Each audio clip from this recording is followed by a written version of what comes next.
Back to Market on Close. I'm Marley, Kayden here in Chicago alongside Sam Vadas at the New York Stock Exchange. We'll close out our show with final thoughts on the session. I'm going to do mine a little bit differently today as we are just getting some more earnings coming across the board here. So as we take a look at Affirm coming out right now, they're announcing they're expanding their partnership with Wayfair. They're reporting their revenue of $1.12 billion. That's beating the street's expectation, showing 30% year-over-year growth.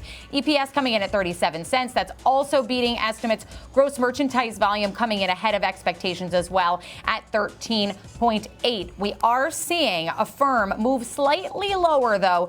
Revenue guidance coming in pretty much in line. Volume guidance coming in also in line. Full year guidance coming in slightly better than expected for Affirm. Not a huge move here, about 1% lower. But I do also want to take a look at Strategy.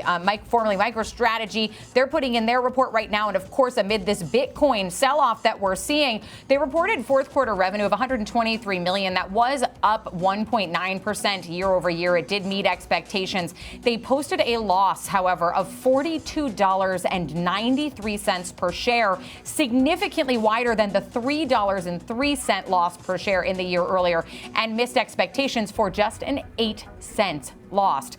Product licenses, subscription services revenue did rise 26%, but Strategy holds about 713 plus thousand Bitcoins at the end of Q4, and they acquired them at a total cost of $54.26 billion or $76,052 per Bitcoin. Now that comes into play because Bitcoin fell below 64,000 for the first time since October of 24 today, significantly below the value for Strategy's Bitcoin. The cryptocurrency down about 20% just this week alone. Bitcoin has been plunging as traditional investors seem to be losing confidence in the digital gold asset, and pessimism about its outlook is persisting and becoming more prevalent. Many traders cited that $70,000 level as both a key psychological and also a technical support level, saying that the break below that could trigger further declines, and Bitcoin certainly seeming to follow suit as it has continued to steadily go lower once it did break below 70,000. Bitcoin has been on that steady decline for more than 3 months now. It's now more than 45% below its October high, where it peaked just north of $126,000. So, Sam, a very interesting day for Strategy to release its results. Mostly unchanged right now. The market's still sort of processing this, but to see that it's valuing its Bitcoin at 76,000 per Bitcoin, and we're currently at 63,000 and change for Bitcoin. Yeah, and it's fascinating when you talk about the price action that we've seen falling through 66, because if you take a look at some of the prediction markets, Polymarket and Kalshi, what people have been saying online about their expectations for the price of Bitcoin has been really fascinating as well, and we have subsequently seen those moves in the market. But other than that, away from the earnings, it was a big morning for jobs data today. We did get that delayed jobs report for December. As Shanali Basak said, it has been messy this week. It did show that job openings fell to 6.5 million. That was below expectations and falling to the least since September 2020. Hires, quits and layoffs all moved higher. Weekly jobless claims rose unexpectedly to 231,000 from 209,000. That was previously, although there may have been some one-off factors for that due to weather-affected states. So let's just watch some of the distortions there, but continuing claims also coming in higher than the prior read. And then there were the layoffs from Challenger, which showed the worst January since 2009, with a concentration in companies like UPS and Amazon, of course, which just reported, which we knew about as well.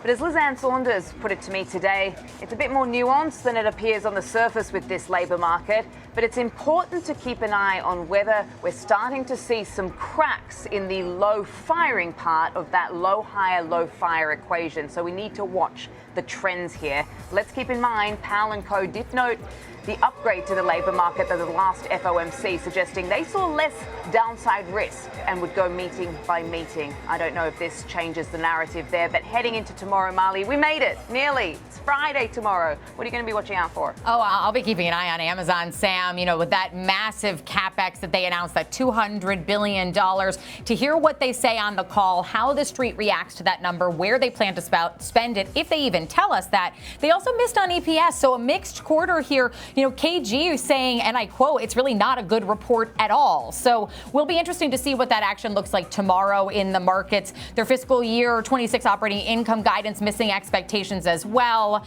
Net sales coming in line. So an interesting report to digest here. We'll be curious to see what we see tomorrow in terms of market action.